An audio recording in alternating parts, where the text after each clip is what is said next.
Hello everyone. Today the topic is present continuous tense practice. It means कि इससे पिछले class में मैंने आप लोगों को पढ़ाया है प्रेजेंट कॉन्टिन्यूस टेंस. उसमें स्ट्रक्चर क्या है वो सभी कुछ मैंने डिस्कस किया है. तो आप प्रेजेंट कॉन्टिन्यूस सीखने से पहले वो वीडियो जरूर देखें, तभी आपको आगे समझ पाए. तो आज मैंने कुछ सेंटेंसेस लिखा है आपको प्रैक्टिस कराने के लिए. तो चलो शुरू करते हैं. पहले आप सोचो इसको कैसे बोलोगे आप इंग्लिश में. याद रहे, you have to do more and more practice wherever you are. जहां भी आप हो, बैठे हो, कहीं जा रहे हो, आ रहे हो, यू जस्ट थिंक कि अभी काम जारी है, उसको हम क्या बोलेंगे. जो हम चल रहे हैं उसको क्या इंग्लिश में बोलेंगे. खा रहे हैं, पढ़ रहे हैं, हंस रहे हैं, सो रहे हैं, क्या बोलेंगे. तो जब तक आप क्यूरियस नहीं होगे ना, तब तक आपको इंग्लिश बोलना अच्छा से नहीं आएगा. तो what you have to do, जुनून लाना है आपको अपने अंदर कि हमें इंग्लिश बोलना है तो बोलना है. तो इस तरह से आप सीखोगे. तो अभी मैं बता रही हूँ आपको प्रेजेंट कॉन्टिन्यूअस टेंस का मोर प्रैक्टिसेस. इससे पहले भी हमने बताया, आपसे प्रैक्टिस करवाया, और अभी आज और भी सेंटेंसेस लिखा है आपको प्रैक्टिस कराने के लिए. तो वीडियो चैनल को सब्सक्राइब करें, वीडियो को शेयर करें, ज्यादा से ज्यादा लाइक करें, कमेंट करें.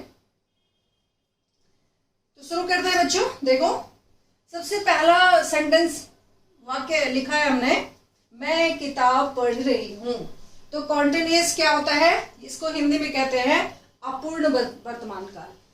यानी काम चल रहा है, ये कंप्लीट नहीं हुआ है अभी. मैं किताब पढ़ रही हूं, तो इसको क्या लिखोगे. आई के साथ आपको ऑक्सिलरी वर्ब क्या लगाना है कॉन्टिन्यूअस टेंस के लिए, एम यूज होता है. तो क्या लिखेंगे आप, मैं किताब पढ़ रही हूं या पढ़ रहा हूं, लड़के हैं वो बोलेंगे. तो क्या होगा, I am reading a book. जो स्ट्रक्चर आपने सीखा है कॉन्टिन्यूअस टेंस के लिए, अगर सब्जेक्ट आई है तो वो है सब्जेक्ट, आई के साथ एम यूज होगा ऑक्सिलरी वर्ब, और वर्ब जो मेन वर्ब है उसमें आईएनजी का यूज होगा. तो क्या लिखोगे आप, I am reading a book. Clear. इसी तरह से I am eating N I am eating a mango, I am taking tea. जो काम आप कर रहे हो अभी, वो सब आप बोलो और लिखो. You right more sentences like this. Second sentence मैंने लिखा है, तुम आम खा रहे हो. तो इसको क्या लिखोगे आप, you are eating a mango. तुम आम खा रहे हो. क्लियर. यू के साथ क्या लगाना आपको, यू, वी, दे, और कोई प्लूरल सब्जेक्ट्स होता है तो कॉन्टिन्यूअस टेंस बताने के लिए आर का यूज ऑक्सिलरी वर्ब के रूप में होता है, मेन वर्ब में आईएनजी का यूज होता है. Clear. You are eating a mango, हम लोग आम खा रहे हैं, तो उसका होता we are eating a mango. Clear. Next, we are eating a mango नहीं होगा, वी आर ईटिंग मैंगोज. बहुत लोग खा रहे हैं तो बहुत सारे आम खाओगे आप. वह हंस रहा है, तो उसको क्या लिखेंगे, ही इज. अब क्या सीखा आपने, आई के साथ एम यूज किया था आपने auxiliary verb, then main verb ING, you, we, they, और प्लूरल सब्जेक्ट्स. जैसे लड़के आम खा रहे हैं तो क्या लिखेंगे आप, उसको क्या बोलेंगे, boys are eating mangoes. Clear. अब वह है, ही, सी, इट, और कोई एक नाम हो कॉन्टिन्यूअस टेंस में प्रयोग करने के लिए, उसके बारे में बताने के लिए, तो आप क्या लिखेंगे, वह हंस रहा है, तो ही, सी, इट, वन नेम के आगे ऑक्सिलरी वर्ब आएगा इज, देन मेन वर्ब में आईएनजी का यूज होगा. क्लियर बच्चों. He is laughing. क्लियर. अगर ये होता वह मेरे पे हंस रहा है, तो इज लाफिंग एट मी लिखते हैं. यहाँ पे क्या होता, वह मेरे पे हंस रहा है, मुझ पे हंस रहा है, तो उसको क्या लिखते हैं, he is laughing at me. लेकिन वो नहीं है, तो वह हंस रहा है, he is laughing. Clear. Next, Radha park में टहल रही है। अभी हमने क्या बताया आपको कि ही, सी, इट और एक नाम अगर हो तो उसमें इज ऑक्सिलरी वर्ब के रूप में यूज होता है। तो यहाँ राधा वन नेम है, तो इसमें आप क्या लिखोगे? राधा इज। राधा इज टहल रही है, walking in the park. Clear? यहाँ द पार्क क्यों हुआ? क्योंकि कोई खास पार्क की बात हो रही है जहां पे वो टहल रही है। तो Radha is walking in the park. Clear बच्चों? नेक्स्ट, वह दिल्ली से आ रहा है। मैंने क्या बताया था आपको कि काम का कंटिन्यूटी बताएगा प्रेजेंट कंटिन्यूअस टेंस, जो अभी चल रहा है, और जो फ्यूचर का प्लानिंग है, जो करोगे आप, होना है, उसके लिए भी कंटिन्यूअस टेंस ही यूज होता है। जैसे वह दिल्ली से आ रहा है, तो इसमें तो काम जारी नहीं है, ये फ्यूचर का प्लान है, तो यहाँ भी कंटिन्यूअस लगाना। आपको क्या लिखोगे? He is coming from Delhi. अगर होता कि वो अगले महीने दिल्ली से आ रहा है, तो he is coming from Delhi next month. Clear बच्चों? हम लोग अगले महीने कश्मीर जा रहे हैं, तो इसको क्या लिखोगे? वी। वी के साथ आपको कौन सा ऑक्सिलरी वर्ब लगाना कंटिन्यूअस टेंस में? आर। फिर से मैं रिपीट कर रही हूँ, यू, वी, दे और प्लूरल सब्जेक्ट्स के साथ आपको क्या लगाना है? ऑक्सिलरी वर्ब कंटिन्यूअस टेंस के लिए आर, और वर्ब के फर्स्ट फॉर्म में आईएनजी। तो क्या लिखेंगे? We are going to Kashmir next month. Clear बच्चों? इतना सीखा आपने। अब आगे देखो, मैं नहीं गा रहा हूं, इसको कंटिन्यूअस टेंस को निगेटिव कैसे बनाओगे आप? मैं नहीं गा रहा हूं। अगर ये होता मैं गा रहा हूं, मैं गा रही हूं, तो क्या लिखते आप? I am singing. लेकिन यहाँ है नहीं गा रही हूं, तो इसको क्या लिखेंगे? I am not singing. तो क्या देखा आपने? निगेटिव बनाने के लिए ऑक्सिलरी वर्ब के आगे नॉट का प्रयोग किया गया है। क्लियर? तुम नहीं गा रहे हो, यू आर नॉट सिंगिंग। वह नहीं गा रहा है, he is not singing. Clear? अब दूसरा है, हम लोग पार्क में टहलने नहीं जा रहे हैं, यानी वो प्लान जो है वो नहीं है। तो इसका क्या होगा? We are not going to the park for a walk.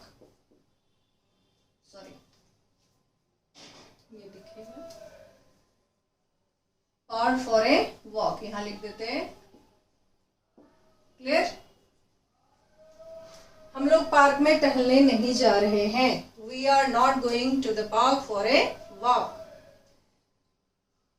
Negative बनाने के लिए कंटीन्यूअस टेंस का क्या यूज करना होता है आपको? ऑक्सिलरी वर्ब के आगे नो नॉट का यूज करते हैं। क्लियर?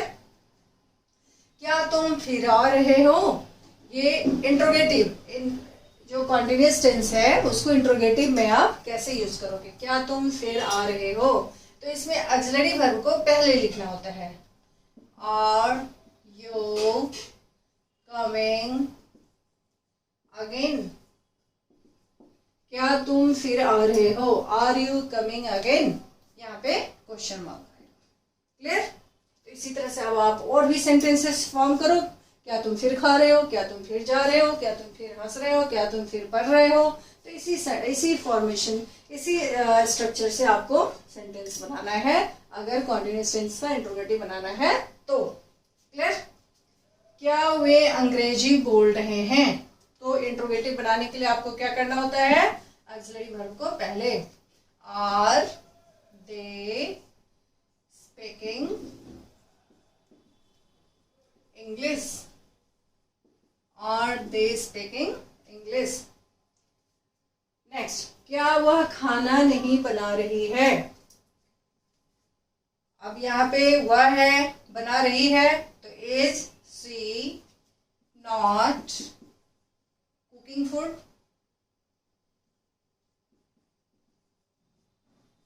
यहाँ भी क्वेश्चन मार्क। क्या वह खाना नहीं बना रही है? Is she not cooking food? क्लियर बच्चों? वह क्या पढ़ रही है?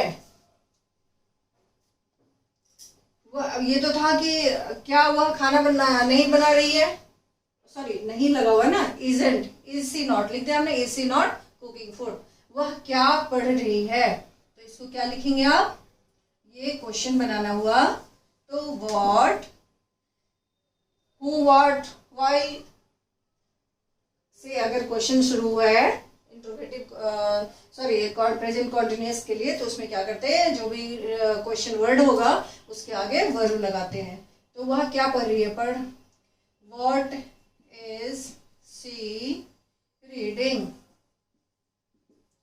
What is she reading? ये नहीं होगा व्हाट सी इज रीडिंग, नहीं, व्हाट इज सी, जो भी क्वेश्चन वर्ड होगा उसके आगे आपको वर्ब लगाना है, अगर आपको प्रेजेंट कॉन्टिन्यूअस को क्वेश्चन फॉर्म में पूछ रहे हो तो।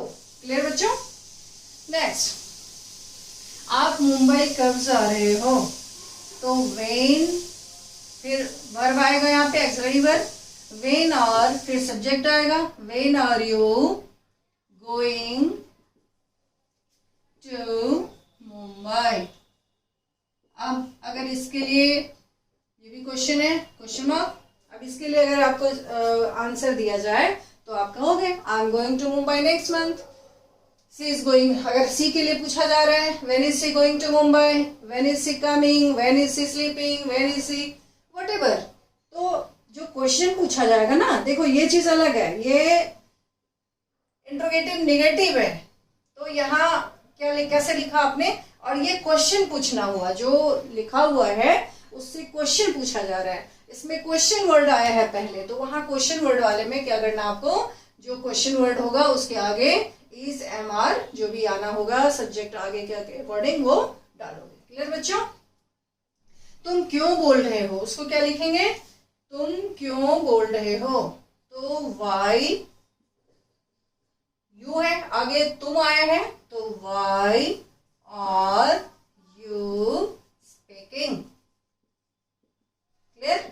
अब और भी आप लिख सकते हो, तुम क्यों हंस रहे हो, तुम क्यों सो रहे हो, तुम क्यों जा रहे हो, वाई आर यू स्लीपिंग? तुम क्यों सो रहे हो तो क्या कहोगे? Why are you sleeping?